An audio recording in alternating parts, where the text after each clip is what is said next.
video kali ini perbedaan antara teori dan di lapangan mungkin masih banyak yang ada perbedaannya, dengan teorinya juga mungkin lebih banyak lagi, dan di lapangan juga ada lagi perbedaannya. Oke, selamat datang kembali bersama saya Komang. Nah, jadi di video kali ini saya mau sedikit sharing aja buat teman-teman. Nah, jadi di sini saya mau sharing tentang perbedaan di teori dan di lapangan. Nah, jadi di sini saya mau membahas tentang teknik radiografi toraks. Nah, dimana kalau misalkan di teori dan di lapangan itu pasti ada perbedaan kan? Nah, soalnya kalau misalkan di lapangan itu lebih fleksibel. Kenapa lebih fleksibel? Nah, karena di lapangan itu melihat keadaan pasiennya. Kalau misalkan pasiennya tidak kooperatif, itu bisa difleksibelkan jadi supaya mendapatkan hasil yang maksimal begitu. Pasiennya nggak kooperatif, mendapatkan hasil yang maksimal gitu. Kita mulai aja dulu ke teori. Oke, sebelumnya shout out dulu buat Ibu Triningsih SST MKes. Nah, jadi Ibu Triningsih ini adalah dosen di kampus Atro Bali dulu. Nah, jadi langsung saja ke teorinya. Pemeriksaan toraks itu adalah pemeriksaan dada. Kalau misalkan teman-teman belum tahu, pemeriksaan toraks itu adalah pemeriksaan dada.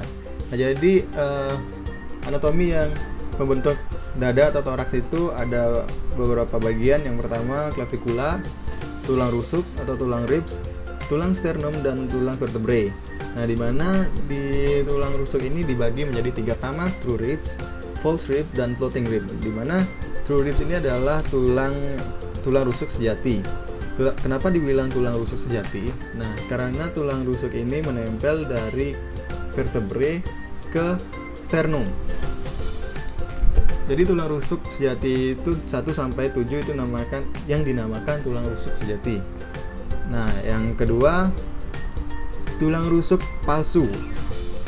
Di sini yang dimaksud dengan tulang rusuk palsu, dia karena hanya menempel ke bagian di vertebrae aja, dan yang di bagian belakangnya itu dia menempel di vertebrae, dan di bagian depannya itu dia menempel di sesama tulang rusuk. Nah, jadi tulang rusuk palsu ini dari tulang rusuk 8 sampai 10 itu yang dinamakan tulang rusuk palsu atau false rib gitu. Nah, yang ketiga, floating rib atau tulang rusuk melayang. Nah, tulang rusuk melayang ini kenapa dibilang tulang rusuk melayang? Dia hanya menempel di bagian vertebrae aja. Nah, di bagian depannya dia nggak punya pasangan atau nggak bisa menempel lagi, karena dia cuman melayang begitu, dia disebutkan tulang rusuk melayang. Nah, selanjutnya sternum. Jadi kalau misalkan satu utuh bagian begini yang dinamakan sternum. Nah, di bagian sternum ini juga dibagi beberapa bagian. Nah, yang paling proksimal atau bagian atas ini yang disebut manubrium. Yang bagian tengah-tengah ini disebut dengan body, dan bagian lancip ini disebut dengan xiphoideus. Oke, segitu aja buat anatominya dasar. Nah, jadi kita langsung ke teorinya. Nah, untuk di sini kita langsung aja, kalau misalkan nanti ada teori dan ada perbedaan begitu ya. Langsung saja kita ke teorinya dulu. Foto toraks posisi PA. Nah, kalau misalkan teman-teman nggak tahu, posisi PA itu adalah posisi posterior anterior, di mana dari sinarnya dari posterior anterior ke anterior. Oke, posisi pasiennya erect menghadap baki stand, kasetnya vertikal, MSL atau mid sagittalanya itu berada di tengah-tengah garis kaset gitu. Nah, kalau di tengah-tengah garis kaset. Nah, itu yang di teori. Nah, mungkin kalau misalkan di teori ini tidak dijelaskan menggunakan kaset ukuran berapa. Nah, kalau misalkan di lapangan, kalau misalkan pasien, tergantung pasien juga. Kalau misalkan pasiennya nggak terlalu besar, biasa menggunakan 35x35, ya nggak usah dipertimbangkan kaset itu vertikal atau horizontal ya. Untuk MSP garis tengah kaset begitu. Nah, kalau misalkan di lapangan ya memang kalau misalkan di lapangan ya memang sebenarnya harus begitu biar posisi pasiennya memang simetris begitu. Cuman kalau misalkan di lapangan ya cepat-cepatan, mungkin MSP-nya itu nggak pas-pas sekali di tengahan kaset itu, ya nggak apa-apa asal objeknya tidak terpotong begitu. Kalau di lapangan ya agak fleksibel sedikit begitu sih. Nah, jadi lanjutin aja. Kedua punggung tangan diletakkan di atas panggul dan siku diletakkan ke depan. Nah, jadi di teori dianjurkan seperti itu, cuman di lapangan ya seperti saya bilang tadi lebih fleksibel. Nanti kalau misalkan di lapangan biasanya kalau misalkan pasiennya berumur atau misalkan ya memang nggak terlalu kuat untuk berdiri, dia biasanya di lapangan biasanya suruh peluk baki stand. Kalau misalkan pemeriksaan darah PA di sini sama-sama mendapatkan hasil yang bagus sih, soalnya kalau misalkan peluk juga dia skapulanya mau terlempar kan, jadi mau terlempar, jadi sama aja, sama kayak gini. Itu untuk pemeriksaan PA biasanya di lapangan ada yang peluk dan ada yang begini. Itu yang perbedaan di teori dan di lapangan. Oke, untuk FFD 150 cm, central ray-nya horizontal, CP vertikal torakal 6. Nah, jadi di sini banyak sih ada perbedaan antara teori dengan di lapangan.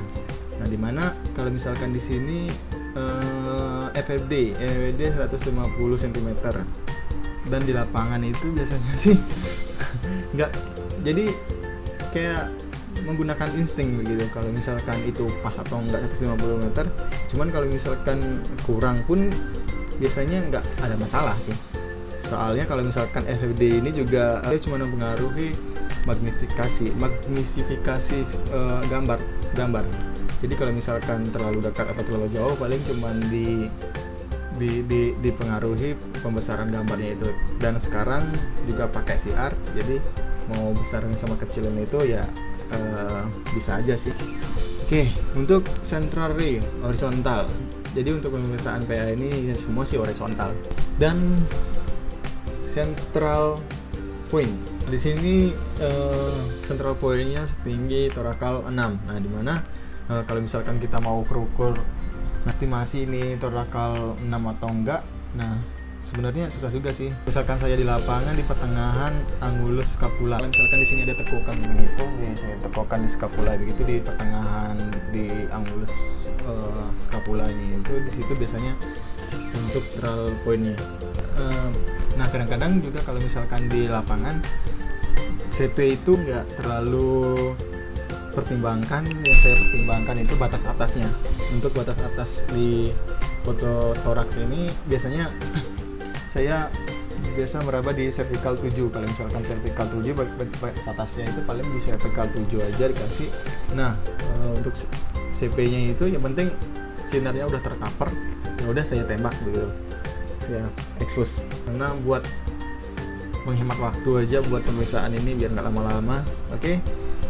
Selanjutnya expose pada saat pasien tahan napas setelah inspirasi penuh dan berikan aba-aba tarik nafas, tahan nafas, biasanya begitu.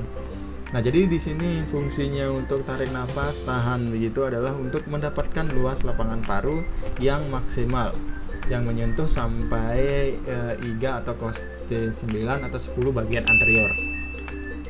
Nah, jadi intinya itu buat mendapatkan luas lapangan paru yang maksimal gitu untuk tarik nafas dan tahan nafas. Nah, itu yang di teori. Dan di lapangan ada aja yang berbeda sedikit, itu tergantung pasiennya juga. Kalau misalkan pasiennya itu tidak kooperatif, seperti pasien yang memang yang kurang sedikit dan pasien yang memang KU-nya buruk atau rendah. Jadi untuk aba-aba biasanya jarang nggak dilakukan untuk pasien yang kayak begitu. Itu sih yang perbedaannya, tergantung pasien sih aku bilang. Jadi lebih fleksibel di lapangan. Oke, selanjutnya. Nah, ini yang saya bilang tadi dari gambar posisi pasiennya. Nah, ditekuk ke depan dan agak menongah sedikit gitu. Nah, biasanya di lapangan bisa dipeluk juga di baki stand-nya begitu. Nah, untuk kriteria gambarnya di sini kriteria gambarnya mungkin agak-agak sama ya sama di lapangan ya. Yang saya bacakan aja di sini. Kriteria gambar, foto mencakup keseluruhan toraks. Nah, jadi fotonya itu mencakup keseluruhan, tidak ada kepotong. Apex parunya tidak terpotong, bagian bawahnya sinus costopredicus tidak terpotong. Nah, di mana sinus costopredicus itu bagian yang lancip di bagian paru gitu. dan diafragma mencapai IGA ke-9 belakang, di IGA 9 belakang. Oke. Kedua, os scapula terlempar ke arah lateral. Nah, ini yang dimaksudkan tadi untuk posisi pasiennya. Jadi posisi pasiennya kenapa harus dia ke depan begini? Dia untuk os scapulanya di bagian di foto torak itu terlempar maksimal gitu, jadi biar nggak kelihatan di foto. Oke, untuk kerja gambarnya yang selanjutnya, thoracalis tampak sampai dengan luas keempat. Nah, jadi untuk foto toraks ini vertebrae thoracalisnya itu sampai ke luas keempat. Nah, selainnya itu samar-samar begitu di bagian thoracalis selanjutnya.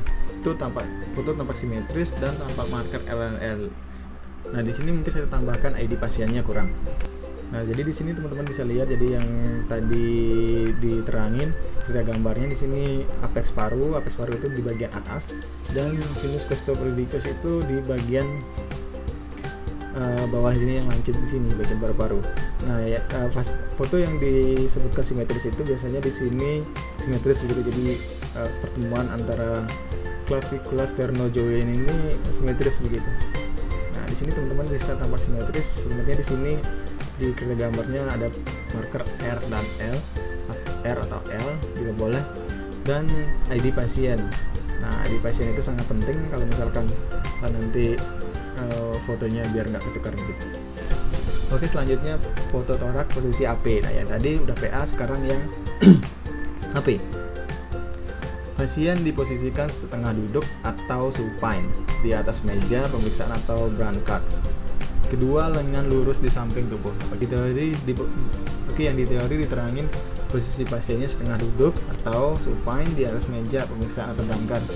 Nah, di sini hampir sama. Kalau misalkan di lapangan juga pemeriksaannya itu setengah duduk ada untuk AP, dan supine tidur di brancard atau di meja.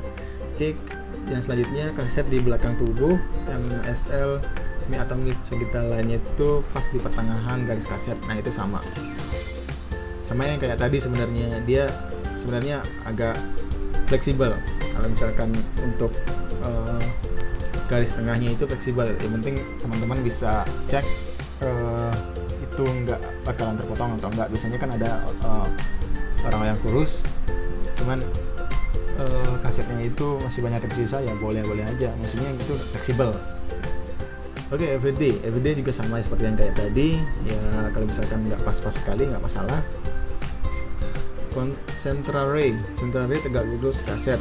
Central point pada MSL setinggi torakal 6 lagi. Nah, jadi di sini ada perbedaan sedikit di central ray. Di sini cuma diterangin tegak lurus kaset. Nah, sebelumnya saya udah menjelaskan sedikit. Nah, jadi di sini kalau misalkan di posisi AP kan diterangin posisi setengah duduk. Nah, setengah duduk belum tentu dia memang tegak sekali. Dia tidak tegak sekali. Kalau misalkan pasiennya agak sandaran sedikit, otomatis kita menyesuaikan central ray-nya itu ya duduk dia bisa horizontal, cuman dia mengikuti posisi pasiennya. Oke, untuk